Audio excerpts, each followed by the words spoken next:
Berikut ini beberapa settingan wajib yang bisa kalian lakukan pada HP Realme baru kalian. Pertama, saya biasanya kalau beli HP itu mengatur bagian ini. Jadi saya akan mengatur icon-icon yang paling sering saya akses. Caranya seperti ini, misalnya saya sering akses center, saya ubah ke atas. Bluetooth saya ubah ke atas karena saya sudah sering menggunakan Bluetooth. Kalau ada icon yang masih tersembunyi, saya akan munculkan dengan cara tekan lama, geser ke atas seperti ini. Nah, tambahkan ke sini, pilih kembali. Nah, kalian lihat tersusun dengan rapi. Kedua, saya akan menghapus aplikasi yang tidak saya gunakan sama sekali. Ada beberapa aplikasi yang tidak saya gunakan, misalnya yang ini, tekan lama, pilih info aplikasi, saya nonaktifkan supaya tidak muncul di home screen. Ini cukup banyak aplikasi bawaan, jadi kalau mau dihapus saja kalau tidak digunakan daripada bikin HP kita berat. Kemudian kalian bisa tekan lama di tempat yang kosong, pilih setelan layar utama. Nah, ini tampilkan titik pembaruan aplikasi, titik aplikasi juga kalian aktifkan supaya setiap ada notif ada titik aplikasi. Ini pengaturan layar kunci, pengaturan laci aplikasi.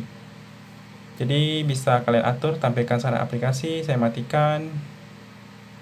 Gaya raya awal mau pakai kunci laci atau pakai menu.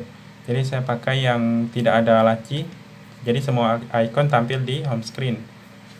Selanjutnya kalian bisa buka setelan untuk pengaturan lebih lanjut. Pertama, kalian bisa setting beberapa pengaturan seperti untuk settingan hotspot, itu bisa ganti sandi hotspotnya supaya lebih mudah diingat teman atau dimasukkan.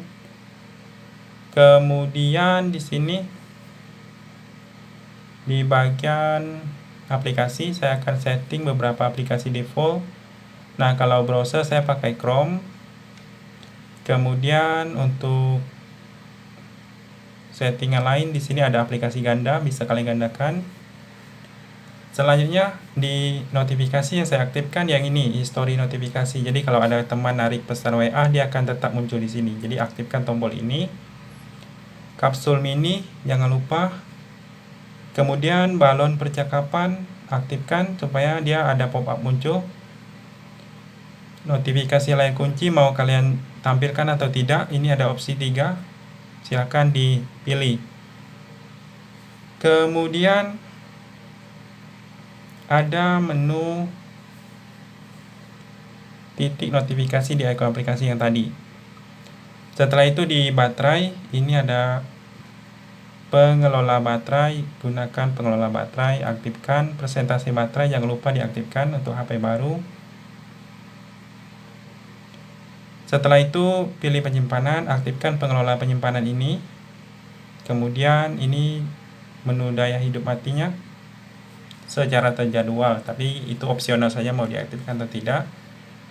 Kalau notifikasi ini di bagian suara dan getar, kalian bisa lihat untuk nada dering SIM 1, SIM 2 itu bisa diubah. Kemudian getar saat disentuh, nah yang ini bisa kalian atur sendiri, getar dering, getaran notifikasi, getaran alarm, masukkan sentuh. Jadi setiap kita sentuh ada getar, bisa dimatikan. Kemudian ini ada menu suara pengunci layar, suara pengisian daya, suara sentuh, bisa dimatikan kalau tidak suka. Suara nada tombol juga. Tampilan ini kalian bisa atur kecerahan otomatisnya, aktifkan yang ini. Untuk settingan layar kunci saya matikan yang ini, ada menu glance. Nah, ini saya matikan supaya tidak mengganggu kunci layar kita dengan wallpaper yang berubah-ubah. Kemudian ada menu aktifkan layar untuk notifikasi. Jadi setiap ada notifikasi layar kita akan hidup. Ini ada ketuk ganda untuk membangunkan layar, diaktifkan. Kalau mau nambah nama di layar kunci ini di setting. Kemudian di tampilan ini ada menu waktu layar. Waktu layar mau dipilih 1 menit baru layar padam, itu bisa. Ukuran tampilan dan ini teks bisa diatur. Ukuran tampilan, teks tebal. Kemudian ini kecepatan refresh rate-nya bisa kalian pilih mau 90 atau 60. Ini rotasi layar, screen saver biasa saya matikan karena sangat mengganggu bagi saya. Setelah itu ada wallpaper. Ini untuk kalian yang ingin mengubah wallpaper, silakan di custom sendiri. Kalau kontrol pintar ini cuma saya aktifkan yang ini, smart wake-nya. Jadi ketika kita angkat, ketuk 2 kali di layar, dia akan menghidupkan. Untuk keamanan yang perlu diaktifkan yang ini, kunci layar sama sidik jari yang ini. Kemudian untuk ini untuk memasukkan akun Google. Jadi tambahkan akun Google untuk HP baru. Di sistem itu bisa kalian atur yang namanya keyboard di sini. Pilih bahasa dan input. Ini untuk mengubah bahasa. Jadi mau pakai bahasa Indonesia, bahasa lain itu bisa dari situ. Atur ini keyboard. Keyboard, pilih Google Keyboard. Nah, di sini kalian bisa ubah bahasa pengetikannya.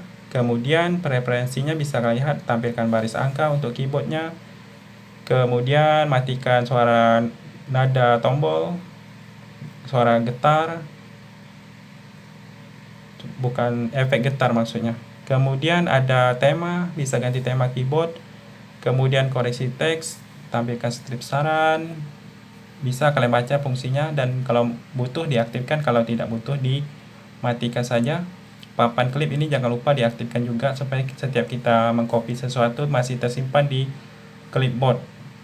Kemudian setelah di keyboard kita bisa lihat di gestur. Nah, kalau mau full screen ini ubah ke navigasi gestur ini, navigasi sistem. Jadi navigasi sistem kalian ubah ke gestur, nanti ini hilang tombol navigasinya. Ini yang disetting yaitu tekan dan tahan tombol daya. Jadi kalau ini aktif, ketika kita tekan tombol power dia akan muncul Google Assistant. Jadi matikan saja kalau tidak butuh. Ini screenshot 3 jari, jadi aktifkan. Ketika kita mau screenshot cukup usap layar 3 jari. Kemudian ini settingan tanggal dan waktu. Kalau tidak akurat bisa setting manual, matikan ini dulu baru ubah tanggalnya. Zona waktu juga diubah, jangan lupa samakan dengan daerah kalian masing-masing. Kalau ada versi baru kalian periksa update di sini. Nah, kalian periksa pembaruan. Kalau ada pembaruan, kalian silakan update saja. Navigasi bar bisa kalian pilih mau di kiri, di kanan, atau bentuknya beda seperti ini. Silakan kalian atur sendiri. Jadi itu beberapa. Nah, ada satu lagi di tentang ponsel. Ini ada menu RAM. Kalau kalian mau nambah RAM, aktifkan ini dulu, baru pilih mau ditambah berapa. Nanti kalian kembali pilih hidupkan ulang. Nanti RAM kalian akan bertambah. Jadi itu beberapa settingan wajib yang bisa kalian setting pada HP barunya. Semoga bermanfaat.